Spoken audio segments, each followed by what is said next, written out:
Over the course of this journey across Canada, I've had the chance to visit every major city this country has to offer, from starting out in the beautiful and friendly city of St. John's to exploring the charming maritime capitals of Fredericton and Charlottetown, and in particular Halifax, which stood out as one of the biggest surprises of the entire trip. Then came Quebec, where Quebec City felt like a jewel of history and old world architecture, while Montreal may have captured my heart more than any other place in the country. Our nation's capital, Ottawa, delivered grand views along the Ottawa River, and while many Canadians love to hate on Toronto, I couldn't help but be impressed by its sheer scale and almost futuristic skyline. Moving west along the Canadian Shield, I discovered a stretch of underrated beauty, from Sudbury to Thunder Bay, before arriving in my hometown of Winnipeg, a city people love to joke about, but one I'll defend until the day I die. From there, the prairies offered their own lineup of great cities: Regina, Saskatoon, Edmonton, and the bold, fast-rising energy of Calgary. And now, the journey brings me to the final two major cities of this cross-country adventure, Vancouver and Victoria.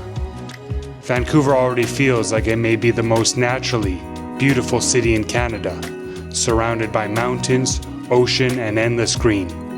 But the real question is, could it actually surpass Montreal and become my favorite city in the entire country?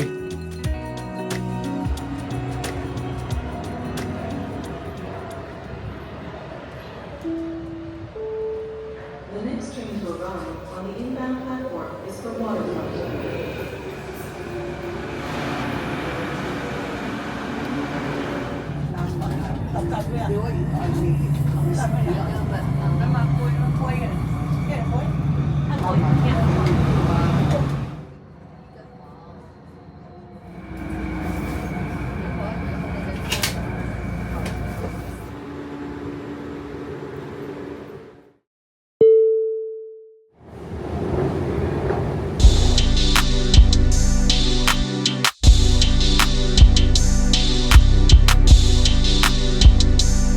Alright, so taking a little bit of time off of filming for a while just to enjoy the city and meet with family and friends. And I'm here right now in the heart of downtown Vancouver, right in front of the Vancouver Art Gallery. Let's just take a little walk through the downtown core and show a few things about this city. And I gotta catch this light. Ooh.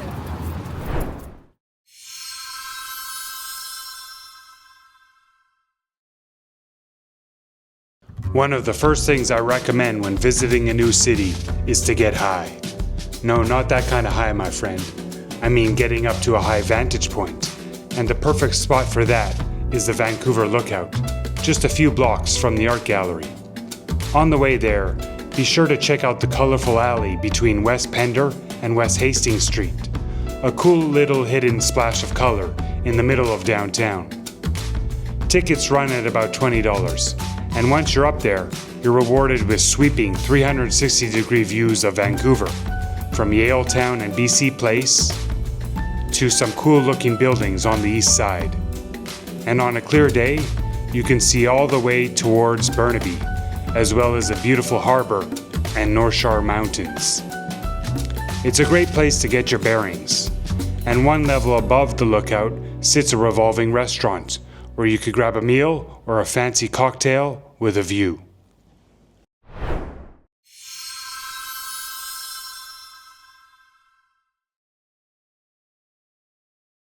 Next up, just a short walk from the Vancouver Lookout, we arrive at Vancouver's incredible harbourfront.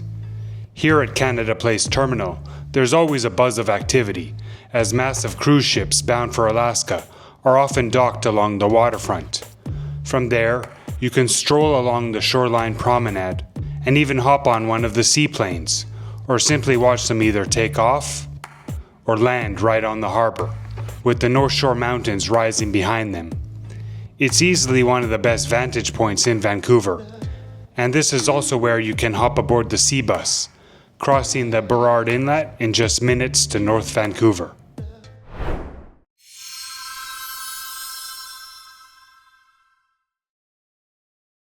From the harbourfront, you can make your way east past Waterfront Station into the popular tourist neighbourhood of Gastown, named after Gassy Jack Dayton, a former saloon owner and one of the area's earliest residents.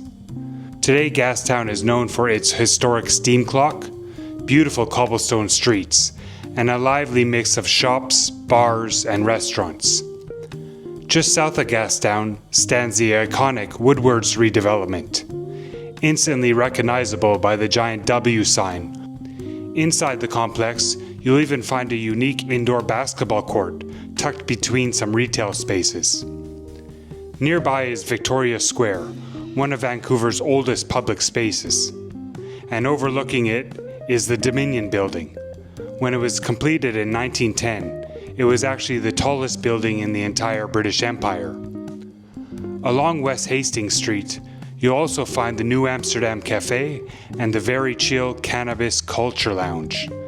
The latter has a very cool lead up to its entrance, with various imagery related to the history of cannabis.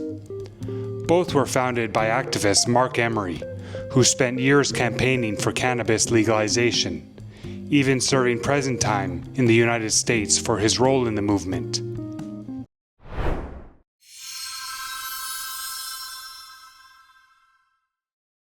However, the story of drugs in Vancouver is not without its challenges. If you head just a short walk east onto East Hastings Street, the atmosphere shifts dramatically, revealing one of the most sobering scenes in the entire city.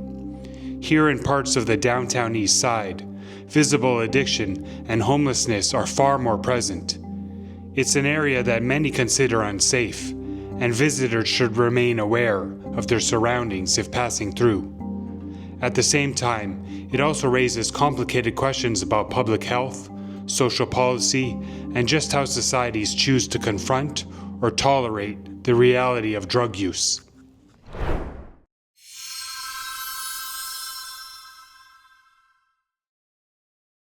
Just a block away from the hellscape of East Hastings, you arrive in Vancouver's historic Chinatown. And despite the close proximity, the atmosphere shifts almost immediately.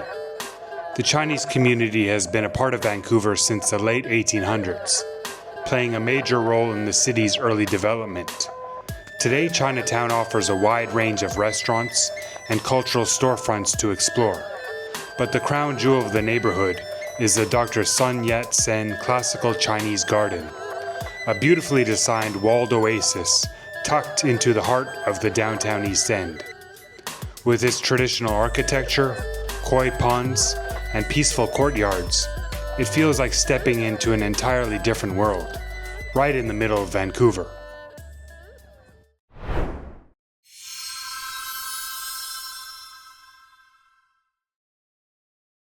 Heading back west into the downtown core, you'll arrive at the Vancouver Public Library's Central Branch. Opened in 1995 at a cost of roughly $106 million and designed by Israeli-Canadian architect Moshe Safdie, it stands as one of the most visually striking public libraries, not just in Canada, but anywhere in the world. Stepping inside, you're immediately greeted by a stunning glass domed atrium that sets the tone for the rest of the space.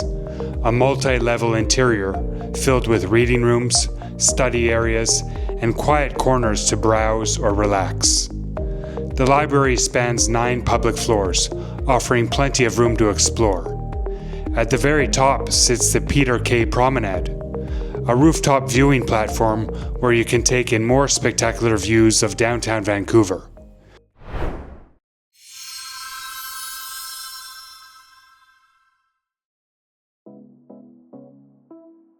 From the Vancouver Public Library, you can head southwest into one of Vancouver's most upscale neighborhoods, Yaletown. While you're here, be sure to check out the incredible spinning chandelier hanging beneath the Granville Street Bridge, an art installation unveiled in 2019 at a cost of roughly $4.8 million. Some critics have called it a questionable use of public funds, but personally, I love it.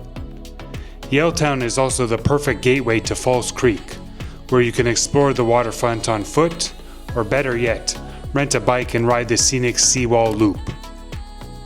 Along the way, you'll pass Science World, Vancouver's iconic geodesic dome science museum.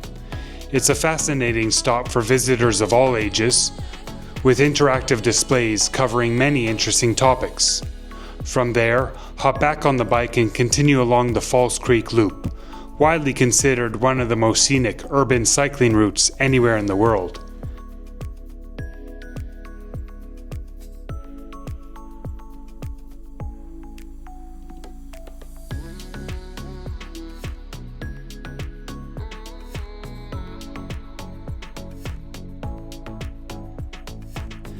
And as the skyline begins to shift and the coastline opens up, we make our way towards the final destination of today's Vancouver tour.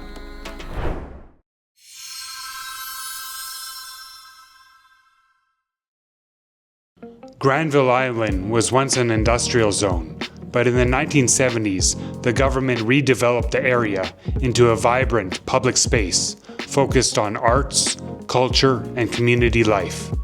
Today it stands as one of Vancouver's top tourist hotspots.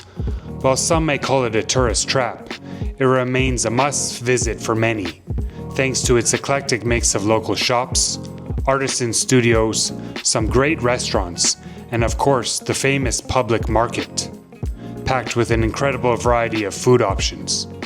It's an easy highlight on any trip to the city. And as you wrap up your visit, you can head down to the waterfront and hop on one of the colorful water taxis, cruising slowly across Falls Creek towards downtown Vancouver. From there you could wander deeper into the city, or follow the scenic coastline west towards the beaches of English Bay and Vancouver's laid-back West End. But we'll save that area for the next video.